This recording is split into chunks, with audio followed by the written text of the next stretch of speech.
yona lena uDr S Ndlovu angikubingelele ngwamukele emsakazweni izilomzansi FM. Sawubona sisindi ibingelele namalaleli bomsakazo ngithanda kakhulu izilomzansi. Dokotela siyabonga kakhulu isikhathi osinikeza sona emsakazweni izilomzansi sinangololu suku namhlanje. Ngiyafisa mhlambe ke sisaqala nje sibukusana ukuthi usilekelele kakhulu sichazele ukuthi yini izindlala dokotela. Yebo, izindlala masikhuluma ngeindlala ekuthiwa ama-glands noma ngegama lakamedicine sithi ama-lymph nodes. Kuyindawo lapho kuhlala khona ama-cells noma singathi igodo noma izideke zama-cells lawa amasosha omzimba alwa izinto ezihlukahlukene masibeka nje ngamafuthi igodo noma kuyidleke la kuhlala khona amasosha omzimba akhona lawa zingeza emzimbeni khona lawa sike sibi kulezo indawo lezi zama-glands bese kuba ukuthi ke ayingxenye lesizwe lymphatic system. Lymphatic system ila ukhona uketsheza ngithi indawo zama-vessels khona into ezindile khona ukuthiwa ama-blood vessels sakhuluma ngawo bese kuba khona ama-lymphatic vessels ama-blood vessels lawa siwazi ngisakhalo ukudla nazonke lezi zakhamzimba namanzi o-oxygen nazonke izinto emzimbeni bese kuthi ama-lymph nodes ama-lymphatic vessels bona ilayo imthambo le ethatha ukungcola emzimbeni bese kuyisa kuma-glands la ezofika khona ama-glands axhumane ke ayihlole leyo nto leyo mhlawumbe uma ukuthi nama-bacteria athize apresentwa lapho ukuthi iye kuwona lawa amasosha omzimba ahlele ey'nzaleni sesibatholile abantu bezingeza egazini noma bangene esikhumbeni noma bangene kephi angini bacubungule bese niyakha noma-supply nibe baningi bese nakha-ke i-response noma i-defense ukuthi seningahamba niphumelele egazini seniyolwa nayo-ke lo esimthole khona samthina samletha khona umsebenzi wawo kuba yilokho. Ngikuzwa kahle kakhulu. Bengisathi ngiyobheka imbangela dokotela ukuthi ngokujwayelekile abangelwa yini? Lokho njana indlala ngokujwayelekile so zikhona ukuthi sezingavuvukele. Ingenkulu ukuthi ungazuzisa. Suke zibele ukuthi dormant state zihlale nje makuthi akho lutho oluyinkinga. Bese kuba ukuthi kade ngichaza ukuthi isikhathi esiningi sivamise ukuthi sivukaliswe ama-infections. Masikhuluma ama-infections sikhuluma ngokungena kwegciwane emzimbeni. Ingena nje kwegciwane kuhlasela umzimba noma kuhlasela isikhumba noma ngaphakathi eminye noma iphaphu noma yini. Leyo process engena kwegciwane emzimbeni umuntu ibiza nge-infection sama ukuthi umuntu ukalizwe igama ngasikhathi. Asithi infection nje igciwane lingenile emzimbeni womuntu noma linamathele esikhundleni sakhe. Bese kuba ukuthi ke sekuyahlukahlukana angithi ama-infection khona lawa ama-virus mangikhuluma ngekukhulana ngama-microorganisms noma ngamagciwane mhlawumbe masebenzele igama lezulu ukuthi masikhuluma ngamagciwane ahlukene iy'ngxenye khona amagciwane abizwa ngama-virus lawa amancane kakhulu kuzoba yila kuthiwa ama-fungus lawa avamsuba osomathuba kuzoba amabhakthiriya lawa umabe isihlaselile uthola unokushisa wona avamse ukugulisana kakhulu masinyane futhi bese kuba indokhunjana ama-parasites se-infection ngaleyo so-ke iy'ndlala zivamise ukubangwa ukungena kweyodwa yalezi nhlobo ezengibaleke eziwu-4 noma imikhakha ewu-4 yamagciwane ayingena emzimbeni yelo kade ngithi izongena bese-ke amalokhunjana imithambo yegazi uma ukuthi ifinyelele khona idreyinele kuma-lymphatic vessels wona bese yayihambisa ipresenta kulama-cells ayihlalele nje ey'godlweni zawo bese yayithola ukuthi yini then bese eyamultiply eba maningi bese enza nalento ekuthiwa ama-antibodies ama-antibodies afanisa ney'bhazi ukuthi ama-cells uma ukuthi amasosha phela ahlasela ngokuthize so ahlasela ngama-antibodies ama-antibodies yona ay'khaliwe amasosha alwa ngazo bese-ke ngokukhulu-ke baleyo ndawo engakho umuntu uthola ukuthi mangabe nesilonda mhlawumbe edolweni senemlapha mhlawumbe ngesilonda emlenzeni senemlapha kanjalo ingoba kusoliwa naleyo infection akuleyo ndawo ukuthi iyadreyina i-message noma lama-vessels ayaletha azoletha la kule ndawo le esayihlalele khona bese-ke aya-reacta ukuthi hawu khona ingozi kanje bese yavuvukala-ke azazaqhama kunala so ilezo nhlobo zama infections edala bese ukuthi enye into futhi ekudala indlala i-cancer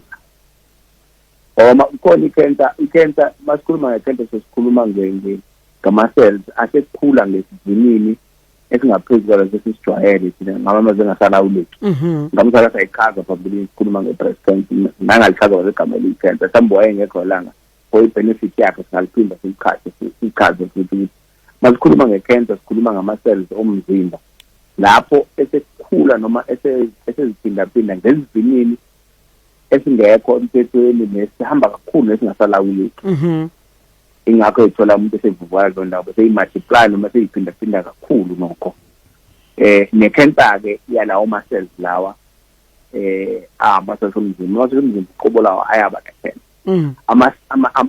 ama-cells lawa amasomzimba kodwa lawa azinto egazini nawo ayaba ne-cancer kube khona nalawo ama-cancer kodwa ahlala isikakhulukazi ey'ndaleni i-cancer ey'ndala-ke futhi nayo kuyenze kube nayo so infection basummarize infection ngale mkhakha ehlukene yamagciwane okwama-virus ama-bacteria ama-fungus nama-parasites bese ukuthi ngala kuyenzeka kube i-cancer eyenza ukuthi umuntu abe ney'ndlala ey'qamile ney'bonakalayo mhlawumbe masenze nje izifo-ke masokwenza ama-examples ngokulalisa njengasiphi isifo masikhuluma nge-virus yazi i-HIV kanti especially ngasikhathi ingakathola lama-ARVs abantu bakhona beseney'ndlala ey'nkulu emqaleni zikhona nje emzimbeni wonke because konke into engahlaseli ingxenye yodwa yomzimba so i-virus njenge-HIV lalibanga lokho akhona namanje ngenza nje example ngayo bese masikhuluma ngama-bacteria khona lawa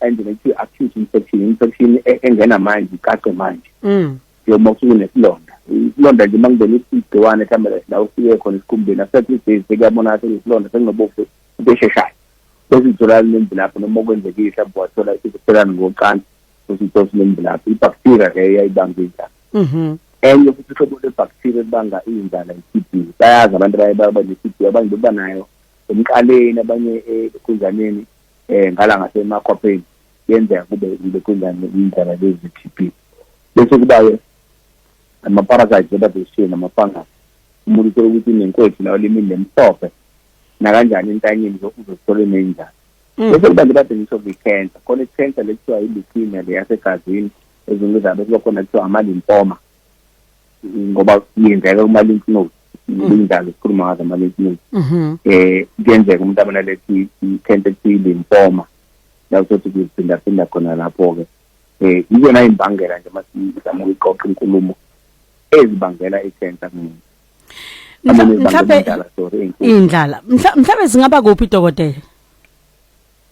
Yes indawo evamise ukuthi ngigame kakhulu ngoba singathi ngemblapho abantu bayavenda ukuthi isemanyongeni indaba lezi ivamise kakhulu ngisho seyingane semasikhula nje ohlezi kuba nelonda kokubhoza umbunyathela nomleki yes ivamise ukugama-ke nasemadolweni uma ilonda ivamise ukugama la emzaphini emanyongeni bese kuthi la ngaphansi kwamakhwapha ziyaba khona iy'ngane sekuba khona la emqaleni nasemva kwendebe zivamise ukubonakala lapho nala ngaphezulu kwalento ithi i-collarbone uyakwazi ukwabona lapho enye indawo-ke engavamisileke ukuthi ibe nako kodwa kibe khona la emva kwamadolo abanye bakuyenzeka babe indlala la emva kwamadolo ayivamisile but yenzeka yayikhona futhi kuqala esasivamise ukubona ngayo ukuthi iyasolisa ukuthi umuntu une-HIV ile yayiba la emva kwendololwane la ngamaphakathi nothi ngaphandle ngale lisayidi lingaphakathi emva kwendololwane i-epithelial node leyo evamisile kubantu abane-HIV ngekade kudala i-treatment ingakakhona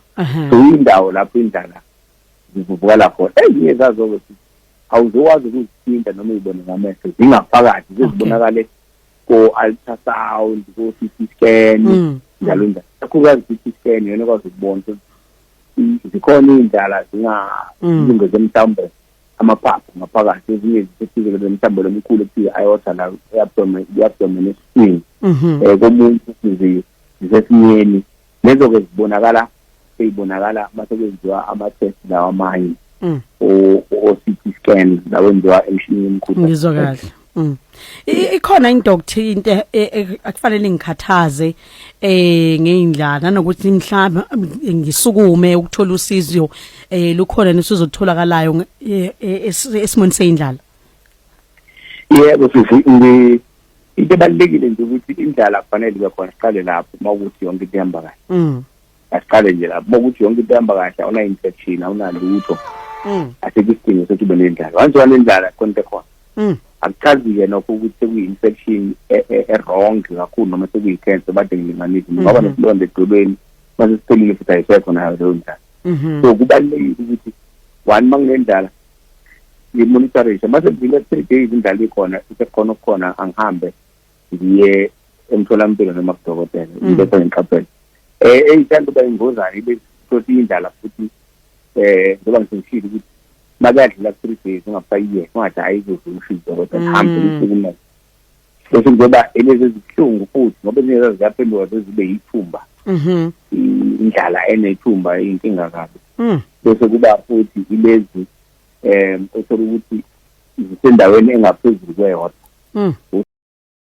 emshinini emikhulu o-CT scan esikhathi senzayo CT scan inalithi beyihambe yothola lapha ngaphakathi mhlawumbe sethize kwesibindi sethize kwamathumbu njalo njalo ukuthi kuthola nje yani leyo ndlala leyo isiyobhekelele ukuthi i-TB yini inhlobo ethize le-HIV noma i-virus ethize noma seqala i-cancer so ibheke kanjalo lokho kuyibangelayo ukuthi bathole ukulashwayo. Ngizwe kahle kakhulu Dr. Ngicabanga ukuthi ususihlukanisele kahle kakhulu indlela esingakwazi ukuthi siqaphele ngazo bese sikwazi ukuthi sisukume ngenhloso ukuthi sithole usizo maze sibona sinezindlala kuyenzeka indokotela zimile ebantwaneni abancane mhlambe zibe ngaphezulu kweyodwa. Kuyenzeka zimile ngoba abantu abancane besisho ukuthi nabo futhi ngibona badala uba nelonda kakhulu ngoba labadala zimile so manje isilonda masendaweni engaphezulu kweyodwa nayo kuzoba mawuzoba nesilonda ekhanda izomela mhlawumbe umqali nasemva kwendlela lesinye isilonda edolweni izoba kwimvinaphi kanti nesinye esandleni noma engalweni singasekhopheni so ingaba sendaweni engaphezulu kweyodwa ngokuyilonda ingaba futhi endaweni engaphezulu kweyodwa mhlawumbe umntwana uzalwa wane-HIV yakekho ihluphile ngokumcheck okunye mhlawumbe uqathamelwa mhlawumbe cancer kokunye lama-infections ekade ngabayo lo mntwana nje lilonke kuyenzeka nakuye. Ngizwa kahle dokotela ake sithi kuyakubheka ngapha umbuzo umlaleli ngoba sebeqalile ukuthi ube khona sithumela wona uthi ke ngiyabingelela Sindi nawe dokotela ngiyacela ukubuza kudokotela ukuthi kuyenzeka yini ube nezindlala ezibangelwa imithi ethizo isebenzisayo. Ungenzeka ube nazo indlala ngenxa ukuthi imithi isebenzisayo mhlawumbe enye lento kuthiwa ama-side effects futhi umthelela ongemuhle obangwa yona lento ithathayo uthi mhlawumbe seyipromota okuthize ukugula angilinganise umuntu ozothatha khona amaphilisi kuthiwa i-prednisone uma uzithatha eside kakhulu immune system yakho ithi ukwehla kancane so senzela osomathuba ikhona treatment ukuthi mawuyithatha immune system yakho ingabi yinhle kahle ngenxa ye-treatment bese osomathuba bese beyangena-ke bese ixoxe bebanginga kuyenzeka lokho. Mhlawumbe yiphi indlela engasizakala ngayo kuloko ke dokotela? Into ebalulekile-ke sesingasakhulumeli lokhu kweyindlala kuphela mangabona kwezimithi kubalulekile ukubuza ukuthi yimaphi ama-side effects ongasibe nawo mawukuthi alitholanga ithuba lokwenza noma ubanga ukhohliwe but siyabona ukuthi engakuphathi kahle nje buyela kulo wakunikeza usho ukuthi ayiselokhu ngithathe lo muthi lo nansi sengiyibonayo eyenzakalayo ungathi ngiyawuyeka bese ushiya kanjalo ngoba kwaye lento oyishiyayo uzoyilapha kanjani wena okunye ungayitshela futhi ukuthi ihlangene netreatment usakanda kanjalo okunye uthi cha ngihamba kuhlangene kanti vele kuhlangene so mawukhona ongayiboni kahle indlela ngabe udokotela ngabe udinga usho ukuthi lo muthi lo onginikeza wona noma lamaphilisi lo ngiqalile kwathatha sengibona senginendlala sengibona senginokuthi indlela khona bona bayazi ukuthi kufanele bayisebenzise. Nangomunye umlaleli la usibalele uthi ngiyabingelela dokotela bengicela ungibuzela sisusindo ukuthi lezi eziba semva kwezindlebe zona sisuke zimayelana nani? Zihlukahlukene kodwa sisho izathu esivamise kakhulu ukuthi sibangele semva kwendlebe into esukuyenzeka kwiscalp noma isikhumba lesekhanda. Baningi abantu besazana uyabenza futhi donta angithi niyaluka sisindi so ngasikhathi uluka nibendonte abuhlungwane inwele kanti sadudonsa kakhulu kunokuhlushwa kokwenzakalayo nje bese iyathola ibacteria noma ivirus ithuba lokungena kuleyo kulapho kuhlibuka khona unwele.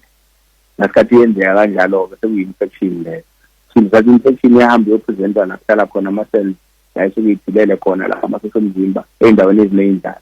Makathola khona ukuthi bese yamultiply bamaningi.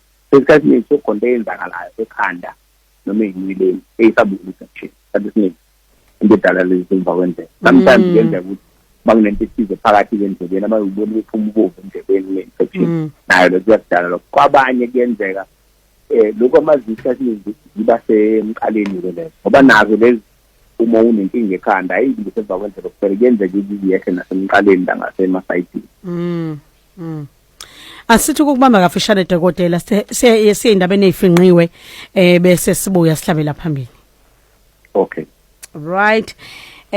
Siyindabeni kezogamanxa kwehora la kuline wethu sino Dr. Esindlovu.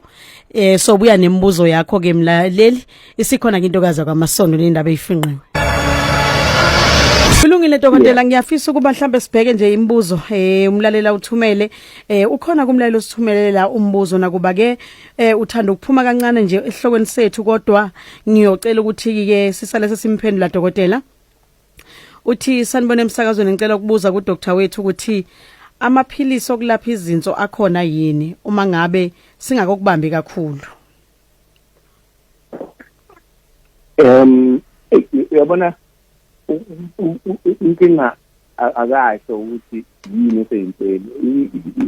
Generally the question wafika nje kufanele athi umuntu uphethwe amaphapha ayaba nenyumona yaba iyiba ne-asthma so I'm not sure ukuthi ezinsweni mayethi uphethwe izinto lowo muntu uphethwe ndlela bakuthiwa uphethwe nje izinto ngoba infection ama-kidneys of course lokho sikubiza nge-pyelonephritis uyakwazi ukuthi uthola amaphilisi nomjovo zisebenze nje kahle emva kwalokho bangathi akaze kwenzeke. I'm not sure ukhuluma ngalokho noma ukhuluma nge-kidney failure noma ukhuluma nge-TB esasebenzi njalo njalo noma ukhuluma ukuthi ayisasebenzi kahle. Bengasasebenzi kahle lokho sekuyi-renal failure. Kodwa ugcizelela ukuthi zingakakubambi kakhulu. Kuyadependa ukuthi zibangwe yini. i-organ nezifeyini yona. So akashongwele ukuthi sifo sinise izinto they are not just sick so khona something eyisifo eninto engasebenzi. However ukuthi noma yini the general principle ukuthi isifo sibambe sase-early siyezama ukuthi lapho kade sibambe sase-late. Ukuthi i-infection kade ngisho ikhona umjovo namaphilisi okuklina leyo infection kube right. Ukuthi ukhuluma nge-kidney failure isanda kuqala general akusiyona amaphilisi nomjovo asebenzayo lento ekuthiwa i-dialysis esebenzayo ukuthi ukhuluma nge-kidney failure. Okay. Iyona into yenzeka kanjalo unless ukuthi elinye abanye unezinto engasebenzi kahle sase-early kanti zidinga amanzi so kusha mthatha sim-admit simfake i-drip mhlawumbe 4, 5, 6, 7, 8 times mhlawumbe for over 2 days use-right ukuthi ziyasebenza ngayo so that depends ukuthi yini lempela. Kulungile Dr. silalele nansi VN umlaleli athathe wasithumela yona. Ngiyabingelela dokotela. Ngisacela ukubuza la. Kunepheni engizwa la kwa ehlangothini lami ngase lana nje phezulu ngase lokho ngezansi kwekhwapha kodwa nje ngezansi langa lokho eqolo la. Le pheni sengina 4 days ngizwa indlela ibhlungu ngayo mangilala ngalelo side akuvumi ngilala ngalelo side. Ibhlungu lethe ngathi phakathi la mangithinta la kubhlungu noma ngilala kubhlungu. And mangidonsa umoya kubhlungu lepheni ilanga emuva. Sengina 4 days lokho ngithi hayi mhlawumbe izophela mhlawumbe ngilale kabi hayi lutho dokotela. Ngicela ukubuza ngabe kudalwa yini lethe dokotela. Ngoba mangidonsa umoya noma ngenza ngithi mhlawumbe ngathi ngiyalala ngalelo side le ivele ibuhlungu yo. Uyamthola doctor? Ngiyamthola ngiyamuzwa clear kahle ivoice note yakhe i-challenge as you would know uma uya kadokotela ugcine umtshelo yakuthinte naye uqinisekise ukuthi ayishilo uzwa kahle lento ufakuphendula ukuthi yini nayo nembuzo yayibuza. Yes. Kodwa nje mangizosummarize mawukuthi usho kwendawo ayikhombile angazi ingezansi kangakanani ngokwehla kwayo ngoba kune thorax ine abdomen makuthi ila phezulu kwi thorax mase thorax ila indlu noma isesifubeni la khala khona amaphaphu nenhliziyo makuthi kuleyo ndawo kwamasezathu ungenzeka ukuthi inkinga isemaphashini bese uyathi mayiphefumula ethi kuba buhlungu kakhulu kuba buhlungu kasi nima uphefumula kobuhlungu kuyisign leyo ukuthi into semaphashini leyo noma into esekhava yamaphaphu or into ekumamasela lawo up between ama-ribs ukuthi ngasikhathi kuze phela uma ukhwehlela kusokunyakaza lawo mamasela uma uphefumula udonsa kakhulu umoya yiwona lawo mamasela athatha ama-ribs awaphakamisa so kuzwakala sengazuthi into esemaphashini ezidinga ukuthi investigate kwenze x-ray thatha iy'khohlela into enjengaleyo kodwa kuzwakala ngathi esephashini engingenza ukuthi infection-ke okungenzeka futhi ukuthi uma benze x-ray ibuye kakhulu ukuthi futhi kuyimasela leyo. Ngikuzwa kahle dokotela. Mhlambe asivele nje dokotela la sibambe la sigijime siyobheka ukuthi umlalelo ofisa ukuthi axoxe nawe ofisa ukuba akhulumisane nawe angakuthola kanjani. Sisindi siyatholakala enambeni yocingo ngisho nje zibe mbili ile line 031 940 97 61 bese kuba i-SL number is 081 424 19 36. Yebo. Dokotela sibonge kakhulu ithuba lakho sinikeze lona kumsakazo Izwi Lomzansi FM namhlanje. Sibonga kakhulu sisi inkosi nibusise. Amen.